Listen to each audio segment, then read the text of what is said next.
Yang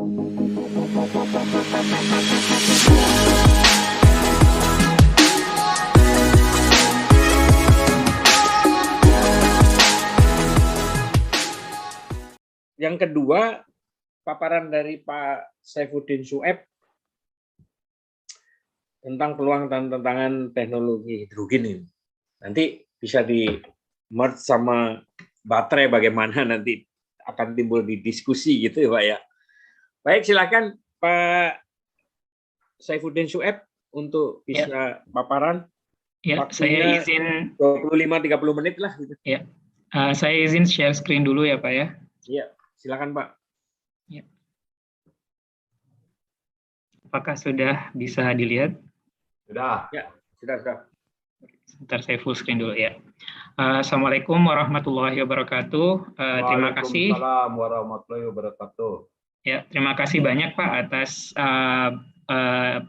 undangannya bagi HDF Energi. Kami dari HDF Energi, HDF itu Hydrogen du Fond. Jadi memang kami adalah IPP dan developer untuk hydrogen to power ya, pemanfaatan hidrogen untuk sektor power. Dan kebetulan memang kami sudah sekitar 2 tahun ada di Indonesia, dan kami sedang melihat potensi-potensi pengembangan hidrogen yang ada di Indonesia. Nanti di bagian akhir presentasi saya juga mungkin ada sedikit nanti kira-kira apa sih tantangannya dan bagaimana kesempatan hidrogen untuk bisa masuk ke dalam sistem kelistrikan di IKN. Tadi presentasi dari Pak Eko terus terang sangat menginspirasi, dan memang nanti tarif ini bisa menjadi salah satu faktor penentu ya, apakah nanti teknologi-teknologi yang ramah lingkungan dan dianggap baru bisa turut berkontribusi terhadap ketenaga listrikan di ibu kota negara. Nah, selanjutnya sebelum saya lanjut, kami berdiri sekitar 10 tahun yang lalu dan saat ini sedang mencoba mengembangkan pemanfaatan hidrogen ke sektor power atau pembangkit di beberapa negara, di mana untuk di Asia kami pusatkan di Indonesia karena kami melihat memang potensi Indonesia sangat besar untuk bisa memanfaatkan hidrogen, khususnya untuk merubahnya menjadi listrik ya. Nah, selanjutnya mungkin dari tahun 80-an, dari tahun 90-an kita sudah sering mendengarkan tentang hydrogen economy, dan ini yang sering menjadi kemarin diskusi dengan teman-teman di ESDM, ya kami sudah sering mendengarkan tentang ekonomi hidrogen atau hydrogen economy, tapi belum kejadian sampai sekarang. Nah, memang ini semua didorong oleh beberapa hal. Yang pertama, ketika kita bicara teknologi, khususnya hidrogen, pasti yang akan ditanyakan ketika berdiskusi dengan utility adalah bagaimana bankability-nya. Terus yang kedua, apakah dari off-taker atau nanti penggunanya ada masalah ketika menggunakan hidrogennya, karena hidrogen itu ada banyak di sekitar kita, namun memang harus dipisahkan sehingga dia bisa menjadi hidrogen sendiri untuk bisa dimanfaatkan.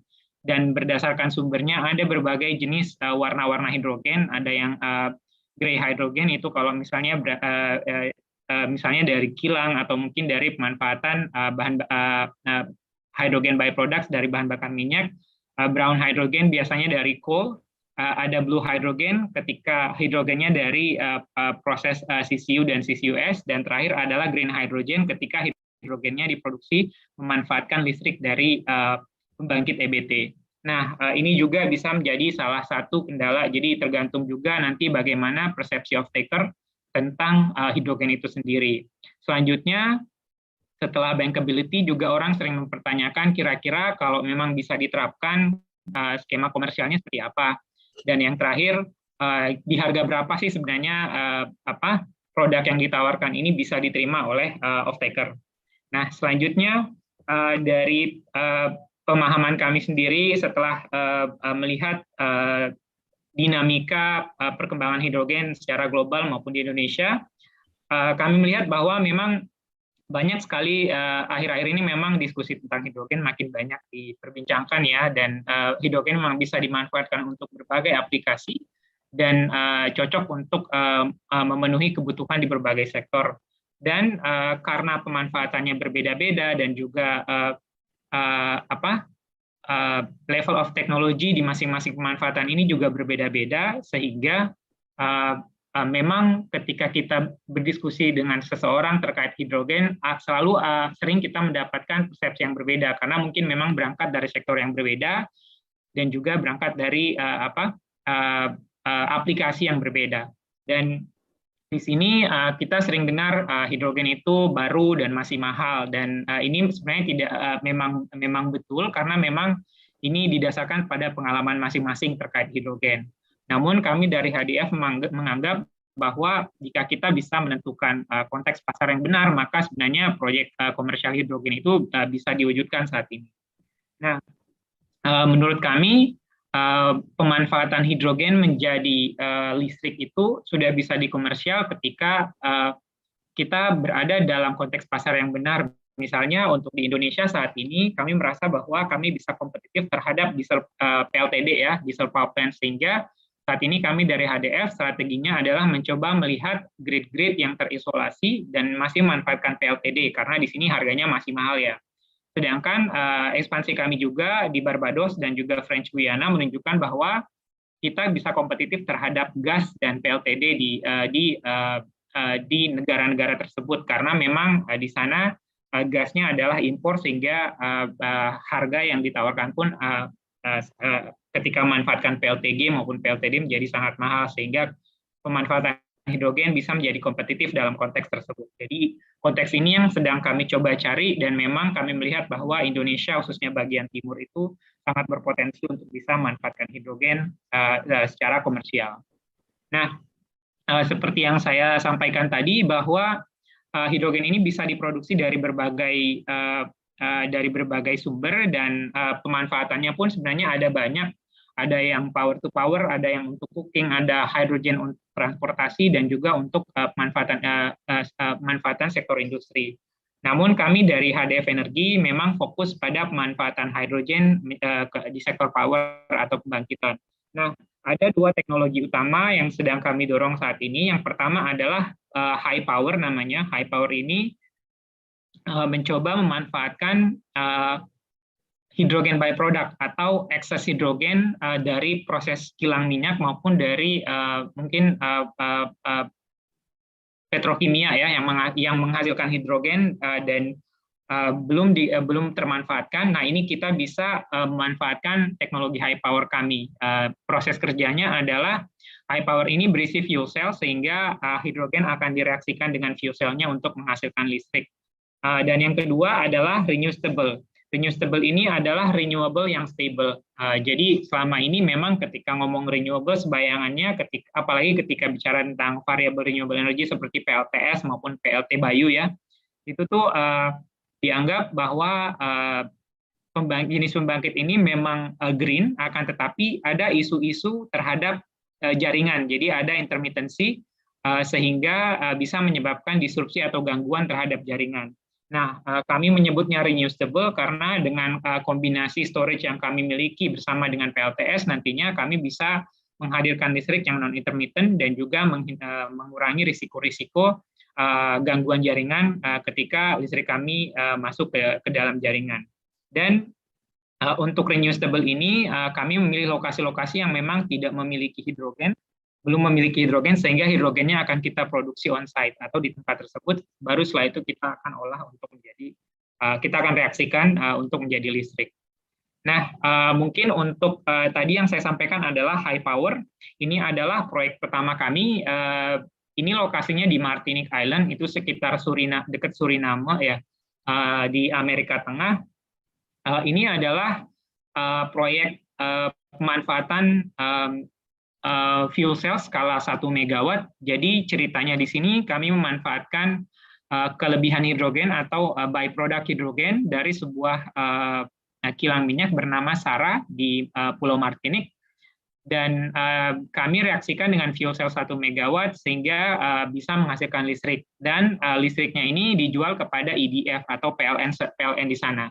Dan kami melakukan PPA selama 15 tahun dengan listrik yang kami komitmenkan adalah sebesar 7 gigawatt hour per tahun. Jadi ini sudah berjalan dan beroperasi sejak Desember 2019. Nah, ini masuk ke dalam gray hydrogen ya, pemanfaatan hidrogen dari kilang. Nah, selanjutnya teknologi kedua kami adalah reusable. Apa itu reusable? Komponennya adalah pertama PLTS dan atau PLTB yang kami kombinasikan dengan long term hydrogen storage. Di sini ada 3 komponen. Yang pertama adalah electrolyzer, hydrogen tanks, dan juga fuel cell. Dan yang terakhir adalah lithium ion battery. Jadi kami mengombinasikan pembangkit EBT, hidrogen, dan juga baterai. Nah, bagaimana prinsip kerjanya? Jadi prinsip kerjanya adalah pada saat siang hari kami akan mengoversize atau misalnya komitmen kami 10 megawatt untuk di Sumba itu rencananya kami akan membangun sekitar 35 megawatt peak untuk bisa deliver 10 megawatt pada saat siang hari dan pada kelebihan listriknya akan kita gunakan untuk menyalakan mesin elektrolisa atau electrolyzer dan juga mengecas baterai. Jadi electrolyzer ini fungsinya adalah memisahkan air menjadi hidrogen dan oksigen. Jadi oksigennya akan menjadi byproduct dan kita akan menyimpan hidrogennya. Jadi sumber utama kami pada saat manfaatkan untuk hidrogen di reusable ini adalah air. Jadi airnya kita olah di electrolyzer dan setelah itu pada saat siang hari hidrogennya akan kita simpan terlebih dahulu dan ketika PLTS-nya sudah tidak beroperasi lagi menjelang sore atau malam, maka pada saat itu untuk menemani peak load nighttime atau beban puncak malam hari, kami akan mendischarge baterai selama 2 jam dan setelah itu kita akan memanfaatkan hidrogen dari sekitar masuk jam 9 malam sampai jam 7 atau jam 8 pagi. Nah, ini kira-kira pendekatan kami dalam reusable. Jadi kami ada 2 kapasitas, yaitu kapasitas siang hari yang lebih tinggi dan hingga jam 8 malam. Dan setelah itu kita akan turunkan kapasitasnya menjadi kapasitas malam hari setelah sekitar jam 8 atau jam 9 malam hingga pagi hari.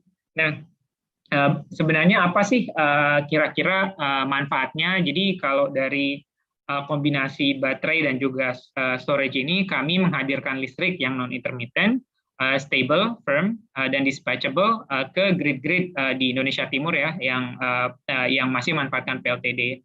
Yang kedua, faktor kapasitasnya di atas 80%, sehingga kita dapat menganggap bahwa pembangkit ini adalah pembangkit EBT baseload.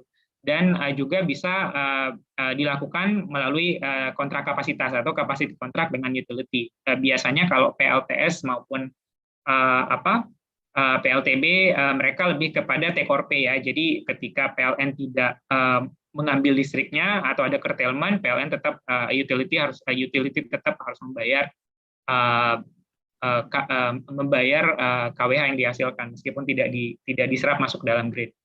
Nah, selain itu GHG emission free during operation, jadi memang tidak ada emisi GRK yang dihasilkan ketika beroperasi karena kita umumnya memanfaatkan PLTS untuk menyalakan elektrolisanya dan juga tidak ada toksik yang dihasilkan dalam proses menghasilkan listrik. Dan selain itu bisa menyediakan grid service tambahan, namun ini juga akan mempengaruhi size atau kapasitas dari storage kami. Tentunya ini akan mempengaruhi harga ketika ada grid service tambahan yang diinginkan oleh utility. Dan juga karena kita menghasilkan hidrogennya on-site, ini sangat potensial untuk bisa sektor coupling. Jadi misalnya kita menjalankan pembangkit, namun nanti kalau ada ekses hidrogen, kita bisa alokasikan akses hidrogen tambahan untuk sektor-sektor lain, misalnya sektor transportasi, mobility. Nah, selain itu, mungkin saat ini kelemahannya atau kekurangannya adalah pertama ketika kita berdiskusi dengan stakeholders, diskusi tentang hidrogen biasanya ini pasti mahal, ini pasti akan masih teknologi baru gitu kan. Dan yang kedua dari susunan reusable kami, kita ada daytime and nighttime capacity. Daytime-nya yang tadi yang saya bilang dari jam 7 pagi sampai jam 8 malam dan setelah jam 8 malam kita drop kapasitasnya ke 1,5 megawatt atau 3 megawatt sesuai dengan kebutuhan. Jadi adanya perbedaan, jadi kita tidak menghasilkan listrik yang flat ya, jadi kita menghasilkan listrik yang tinggi pada siang hari dan setelah jam 8 malam kita akan turun. Nah, ini bisa menjadi sebenarnya cocok untuk daerah-daerah yang memang nanti diproyeksikan untuk menjadi daerah industri renewable energy based economic development. Nah, selanjutnya land requirement, kebutuhan tanah pasti akan sangat besar. Tadi Pak Eko juga sudah menyampaikan ada power density. Nah, untuk PLTS mungkin termasuk yang power density-nya rendah karena memang butuh tanah yang lebih besar, dan karena kami mengoversize solar PV, maka kebutuhan tanah kami juga akan menjadi lebih besar. Dan saat ini untuk bisa ekonomis dan bisa kompetitif terhadap PLTD, kami mencari daerah-daerah yang mempunyai kebutuhan listrik minimum sebesar 5 MW pada saat siang hari. Nah, ini mungkin salah satu downside-nya, namun seiring dengan perkembangan teknologi dan juga economics of scale dari komponen-komponen hidrogen, saya percaya bahwa limitations ini atau keterbatasan ini juga bisa kita address suatu saat nanti. Nah, ini mungkin salah satu contoh proyek kami yang renewable. Jadi pemanfaatan PLTS dan hidrogen dan juga baterai. Kami ada sebuah proyek namanya Siok di French Guiana. Ini di French Guiana ini adalah sebuah daerah yang memiliki demand lokal sekitar 300 MW, dan di French Guiana ini mereka sudah memiliki batasan 10% dari 10% VRI yang bisa masuk ke dalam grid. Akan tetapi hanya dengan 6% saat ini mereka sudah kesulitan menghadapi intermitensi yang dihasilkan dari pembangkit listrik tenaga surya yang masuk ke dalam jaringan. Nah, pada saat itu ada beberapa proposal yang masuk ke EDF atau utility atau PLN-nya di sana, dan mereka melihat bahwa banyak PLTS yang bisa memberikan harga yang lebih murah, akan tetapi pada akhirnya pihak utility di French Guiana lebih memilih renewable yang kami propose untuk menjadi salah satu sumber listrik di daerah tersebut. Nah, ini mungkin gambaran dari proyek kami di French Guiana. Jadi ini adalah full project financing dan ini sudah commercial dan juga bankable. Untuk equity investors-nya kami ada Meridian dan juga ada Sara. Sara ini adalah pemilik kilang minyak yang kami kerjakan dalam proyek high power sebelumnya, Cleargen yang di Martinique Island. Mereka melihat ada return of experience yang bagus dari pemanfaatan fuel cell dari HDF Energi dan memutuskan untuk terlibat sebagai equity untuk proyek HDF selanjutnya. Dan ada pun lenders di sini kami menerapkan blended finance ya, jadi memang ada pendanaan dari development banks dan juga dari commercial banks. Untuk pendanaannya dari development banknya ada European Investment Bank dan juga AFD, dan untuk commercial banknya ada dari Sumitomo Mitsui Banking Corporation dan juga ada dari BNP Paribas. Dan ini di sini kami berkomitmen untuk deliver 10 MW dari jam 8 pagi sampai jam 8 malam, dan setelah jam 8 malam kita turun ke 3 MW sampai jam 8 pagi lagi. Dan EPC yang kami tunjuk untuk melakukan kegiatan ini adalah Siemens Energy. Adapun untuk electrolyzer-nya akan disuplai oleh McPhy, salah satu produsen electrolyzer yang cukup terkemuka, dan juga untuk fuel cell-nya akan disuplai oleh HDF sendiri, kami sendiri. Nah, seperti yang saya sampaikan tadi, bahwa HDF saat ini sedang mencoba melihat market di Indonesia, dan kami melihat bahwa saat ini daerah fokus kami sebenarnya adalah di Indonesia Timur, karena disinilah banyak grid-grid kecil, grid-grid yang ukuran sedang maupun kecil yang masih memanfaatkan PLTD sebagai sumber energi utama, dan di sini kami melihat bahwa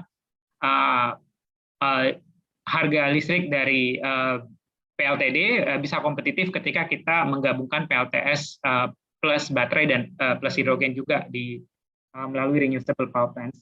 Kami mengidentifikasi ada lebih dari 30 grid di Indonesia Timur yang sebenarnya sangat cocok memanfaatkan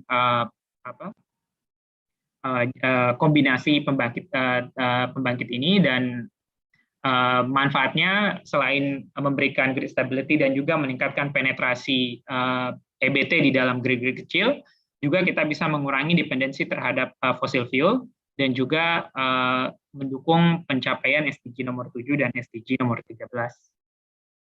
Nah, ini adalah salah satu proyek kami yang sedang berjalan saat ini, memang masih dalam tahap studi ya. Dan namun di Sumba kami mengadres daerah Sumba Timur, Kabupaten Sumba Timur. Saat ini kami sedang dalam tahap akuisisi lahan, dan preliminary grid study sudah selesai, menunjukkan bahwa listrik kami masih berada dalam range yang acceptable untuk masuk ke dalam grid yang ada di Sumba bagian timur. Dan kami sudah menyelesaikan PFS dan juga studi topografi. PFS kami menunjukkan bahwa harga kami bisa kompetitif terhadap PLTD, dan kami akan melanjutkan studi selanjutnya, yaitu studi geoteknik, hidrologi, studi full FS, dan juga environmental and social impact study. Dan proyek Sumba ini sudah terregistrasi ke sistem registrasi nasionalnya KLHK, jadi masuk sebagai salah satu kegiatan mitigasi perubahan iklim. Dan saat ini kami juga sedang mencoba menerapkan blended finance scheme untuk proyek Sumba, di mana kami mencoba mengajukan proyek pendanaan proyek ke Green Climate Fund, dan BNP Paribas tertarik untuk menjadi, sebenarnya sudah berkomitmen untuk menjadi accredited entity kami. Jadi kami tidak bisa langsung akses dana Green Climate Fund ketika kami bisa mendapatkan dananya, akan tetapi kami harus ditemani oleh accredited entity istilahnya, atau channeling entity dari Green Climate Fund-nya. Dan untuk proses proyek Sumba, Green Climate Fund kami sudah akan ditemani oleh BNP Paribas. Nah, di sini di HDF juga kami melihat bahwa salah satu upaya untuk bisa mendorong keekonomian hidrogen adalah melalui sektor coupling, atau tidak hanya menggunakan hidrogen pada satu sektor, akan tetapi melihat bahwa hidrogen ini bisa dimanfaatkan untuk berbagai sektor lainnya.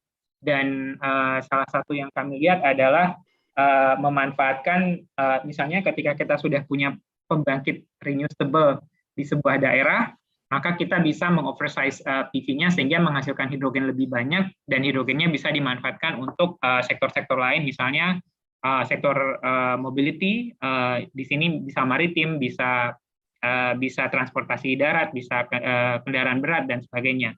Dan untuk ini, saat ini memang HDF untuk fuel cell-nya minimum size-nya kita adalah di 1,5 mega, akan tetapi untuk juga ikut ke dalam sektor coupling, kami kami bekerja sama dengan Ballard Power System untuk mencoba menciptakan fuel cell 200 kW sehingga dapat dimanfaatkan untuk kapal-kapal penumpang.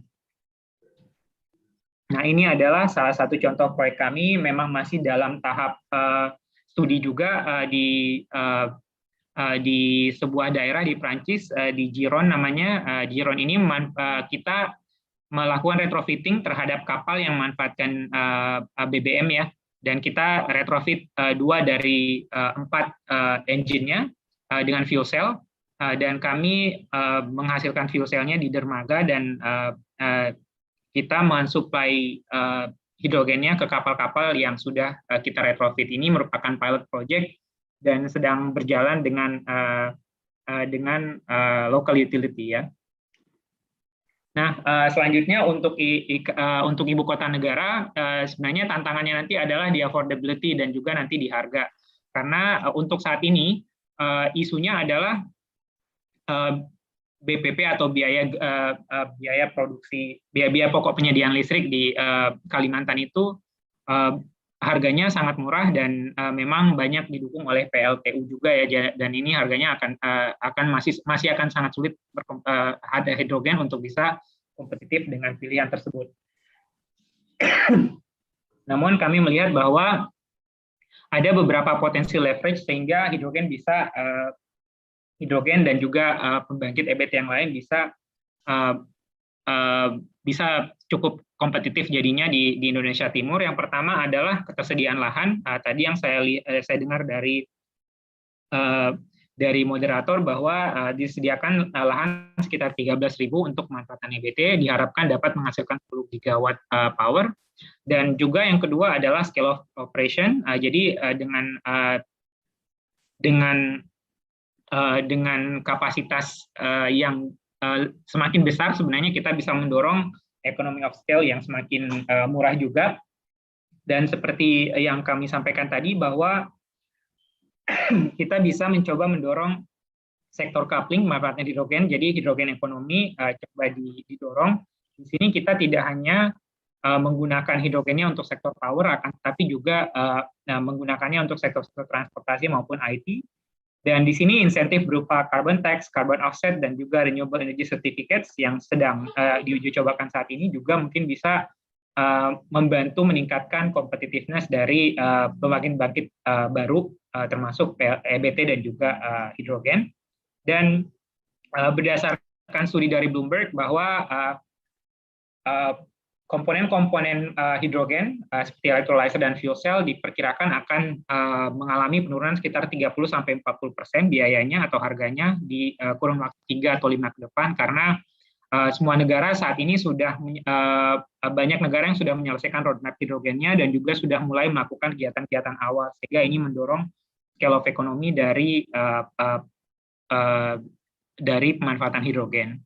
Jadi ini mungkin sedikit gambaran dari kami di HDF bahwa saat ini daerah yang kami address di Indonesia adalah di Indonesia Timur, namun untuk ibu kota negara kami melihat bahwa potensinya sangat besar dan ada banyak kesempatan untuk pemanfaatan hidrogen di Indonesia Timur dengan ada beberapa faktor yang mungkin juga bisa mendukung pemanfaatan hidrogen yang affordable di ibu kota negara. Kira-kira itu dulu Pak dari saya. Terima kasih